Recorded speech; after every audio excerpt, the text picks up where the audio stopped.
नमस्ते सभी को।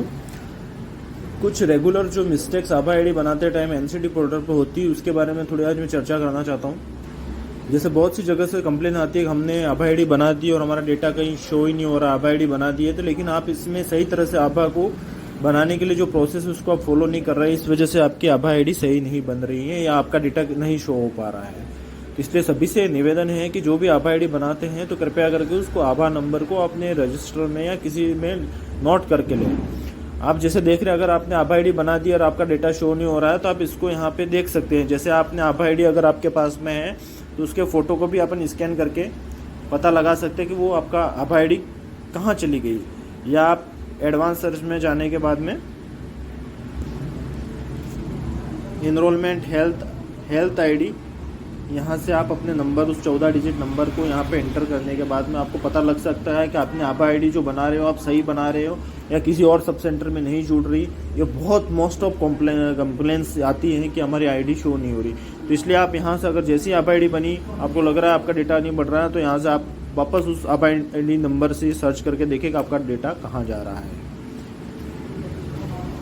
और उसके बाद में दूसरा इम्पोर्टेंट चीज़ ये हो रही है, फील्ड में देखी गई है कि जैसे आप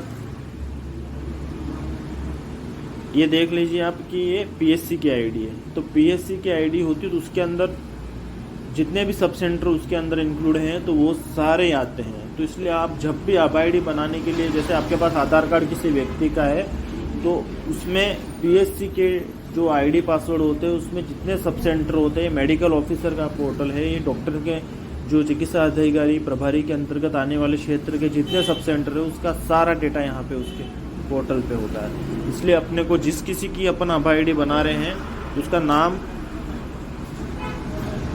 और उसके बाद में उसका जो सब सेंटर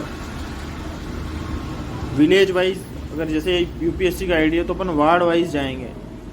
वार्ड सेलेक्ट करने के बाद में उसको अपन सर्च करेंगे तो यहाँ पे पर्टिकुलर उस एरिया की आई है तो अपन उस एरिया पे उस जो अपनी है उसकी, फिर उसके बाद में उसका डेट ऑफ बर्थ यहाँ पे पेन पे क्लिक करने के बाद उसको मैच करेंगे 5/4/2020 आधार कार्ड में है या नहीं है। उसके बाद में उसका एड्रेस अपन देख लेंगे यहाँ से 14 वार्ड की है या नहीं है। तो इस प्रकार से अपन उसको पूरा प्रॉपर आधार कार्ड से मैच करने के बाद ही यहाँ पे या तो लिंक करेंगे या फिर जनरेट करेंगे। अगर आप बिना देखे अगर लिंक करेंगे, अगर आप आशा को आईडी पासवर्ड देते हैं और वो कुछ करती है तो उसकी जिम्मेदारी आपकी स्वयं की रहेगी। इसलिए सभी से निवेदन है कि कृपया करके आईडी पासवर्ड देने के पश्चात पूरा उसको ट्रेंड करें, उसके बाद में उसको दें, नहीं तो पूरा डेटा इधर उधर हो जाएगा। उसके बाद में हमारी जिम्मेदारी किसी की भी नहीं रहेगी, वापस डाटा अपन नहीं ला सकते हैं।